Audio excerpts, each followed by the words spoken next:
Imagine this. You're standing in a public place, exercising your rights, when a cop approaches and demands your ID. What would you do?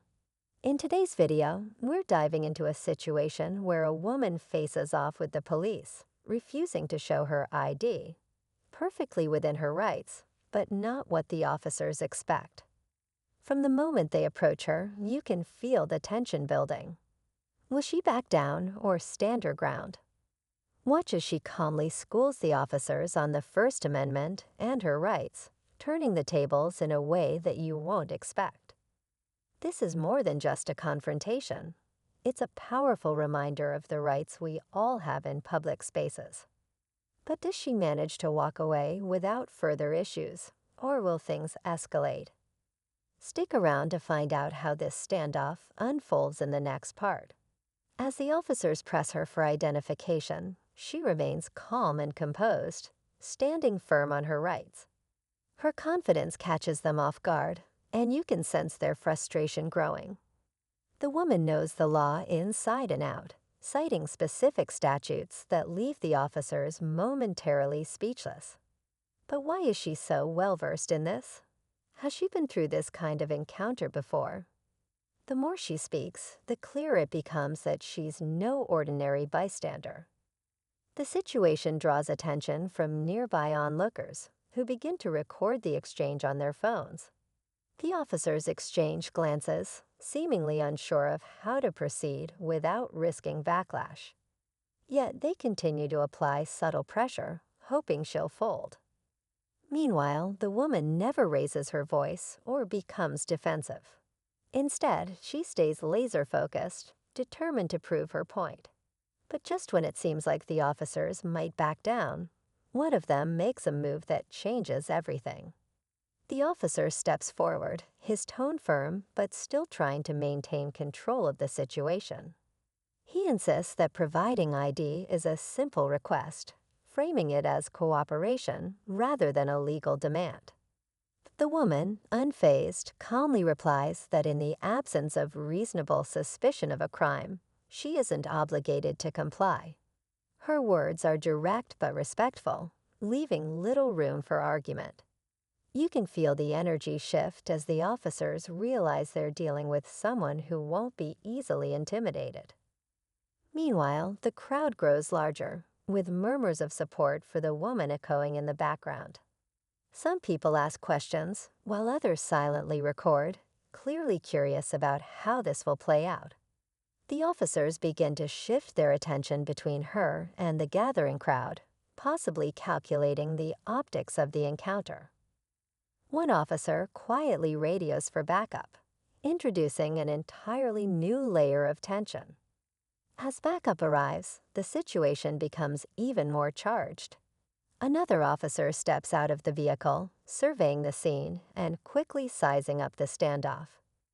The crowd has grown restless, with some openly questioning why so many officers are needed for what seems like a straightforward encounter. The woman stands her ground, her voice steady as she reiterates her rights. It's clear she knows exactly what she's doing, and her calm demeanor only seems to unsettle the officers further. The new officer takes a different approach, speaking in a more authoritative tone. He tries to reframe the situation, suggesting that refusing to comply is creating unnecessary trouble.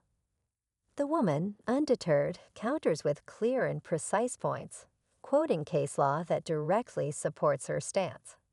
You can see the tension rising as the officers exchange looks, realizing they're on shaky ground. Then a sudden shift in tone from the lead officer signals that things are about to take a critical turn. Just as the lead officer appears to assert control, something unexpected happens. A bystander steps forward, speaking up in support of the woman. It's a man who seems just as informed about constitutional rights as she is. He addresses the officers directly, questioning their approach and reminding them of the public's right to film and move freely in public spaces. His sudden involvement catches everyone off guard, shifting the dynamic once again. The officers seem torn. On one hand, They don't want to escalate the situation further in front of the growing crowd. But on the other, they're reluctant to concede ground. The woman and the bystander exchange a quick nod, as if silently agreeing to hold the line together. Meanwhile, tensions among the crowd begin to simmer, with more people voicing their opinions. One officer places a hand on his belt, a gesture that seems subtle but speaks volumes. The moment feels like a powder keg waiting to explode. The lead officer takes a deep breath, clearly weighing his options. Finally, he lowers his voice, signaling a shift in tone. He acknowledges the woman's rights, saying they aren't looking to escalate the situation further. It seems like the tension might finally ease. But then the unexpected twist comes. One of the other officers, perhaps frustrated by how things have unfolded, makes a bold claim that she's obstructing their investigation. The woman immediately counters, pointing out that no crime has been articulated and that exercising her rights is not obstruction. The bystander backs her up, calmly but firmly asking the officers to clarify their position. It's a critical moment, and you can feel the weight of the crowd's silent judgment bearing down on the officers. Realizing they're losing public support and have no legal ground, the lead officer eventually relents. They step back, but not before one last glance at the woman, who stands unwavering. The crowd erupts in quiet cheers, and as the officers leave, the woman turns to thank those who stood by her. It's a victory for her, and for everyone who values their rights. As the officers drive away, the energy in the air shifts to relief and quiet triumph. The woman, still composed, takes a moment to address the bystanders, thanking them for their support, and reminding them why it's important to understand their rights. Her words resonate with the crowd, many of whom express their admiration for how she handled the situation. The bystander who stepped in gives her a respectful nod and says, "You handled that like a pro."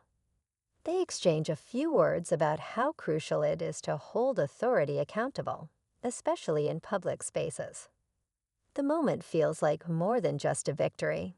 It's a reminder of the power of knowledge and community. As she walks away, phone cameras still recording, there's a sense that this encounter will inspire others to stand firm in their rights. It's not just her story, it's a lesson for everyone watching.